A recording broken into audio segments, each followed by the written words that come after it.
विधानमंडल की इस कार्रवाई में भाग लेने के लिए आए हुए सभी माननीय सदस्यों का मैं स्वागत करता हूं। वर्ष का जो प्रारंभिक सत्र होता है, यह राज्यों के अंदर महामहिम राज्यपाल जी के अभिभाषण से इस सत्र की शुरुआत होती है। इसके अलावा वर्ष भर के लिए राज्य सरकार का बजट भी इसी सत्र के दौरान पारित होता है। अन्य विधायी कार्यों के साथ ही जनहित से जुड़े हुए, राज्य के विकास से जुड़े हुए महत्वपूर्ण मुद्दों पर भी सदन में चर्चा होती है। आज विधानमंडल की कार्रवाई प्रारंभ होने के साथ ही महामहिम राज्यपाल जी का महत्वपूर्ण अभिभाषण संवेद सदन को महामहिम राज्यपाल जी के द्वारा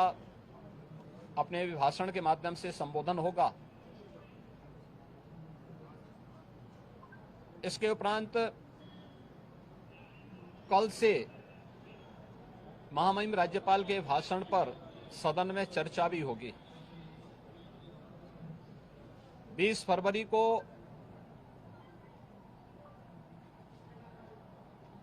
वर्ष 2025-26 का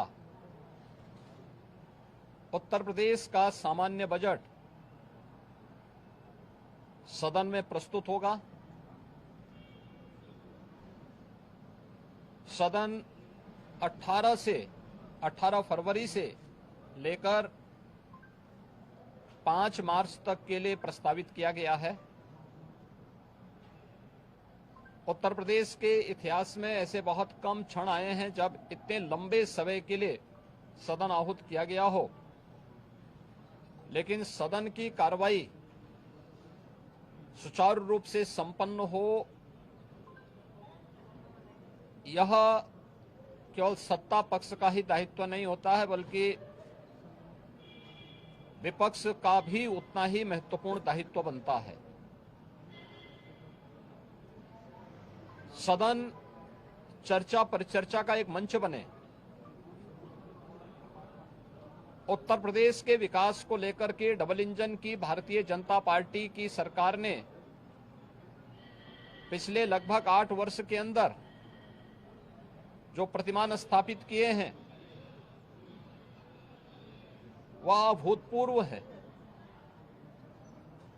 उसकी झलक अभिभाषण के माध्यम से भी और सदन के अंदर चर्चा परिचर्चा के माध्यम से भी देखने को मिलता है।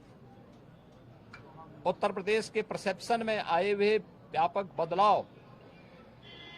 देश और दुनिया के द्वारा उत्तर प्रदेश को आकर्षण का केंद्र मानते हुए जो वर्तमान में स्थितियां दिखती हैं, स्वाभाविक रूप से हताश और निराश विपक्ष इन मुद्दों पे चर्चा करने से भागने का प्रयास करता है, सदन की कार्रवाई में बाधा पैदा करने का प्रयास करता है। विपक्ष अगर सार्थक चर्चा को आगे बढ़ाने में मदद करेगी तो मेरा अनुमान है कि यह एक बहुत अच्छा सत्र, बजट सत्र हो सकता है, जिसमें अगले 5 मार्च तक चलने वाली सदन की कार्रवाई को न केवल महामहिम राज्यपाल जी के अभिभाषण पर चर्चा करने और सभी सदस्यों को अपनी बात को रखने का, बल्कि सामान्य बजट और अनुदान मांगों पर भी चर्चा के साथ ही विधायी कार्यों को संपन्न करने के साथ साथ अन्य महत्वपूर्ण मुद्दों पर भी, जनहित से जुड़े हुए महत्वपूर्ण मुद्दों पर भी प्रभावी चर्चा का एक मंच सदन बन सकता है और माननीय सदस्यों को अपनी बात को प्रभावी ढंग से रखने का एक अवसर भी प्राप्त होगा। हम उम्मीद करते हैं कि हार की हताशा से परेशान विपक्ष अपनी इस खुन्नस को सदन पर नहीं उतारेगा। सदन की कार्रवाई को सुचारू रूप से संचालन करने में एक सकारात्मक योगदान की हम अपेक्षा करते हैं और मैं सरकार की तरफ से आश्वस्त करता हूं कि जिस भी मुद्दे पर यद्यपि अभिभाषण और बजट अपने आप में समग्रता को लेकर के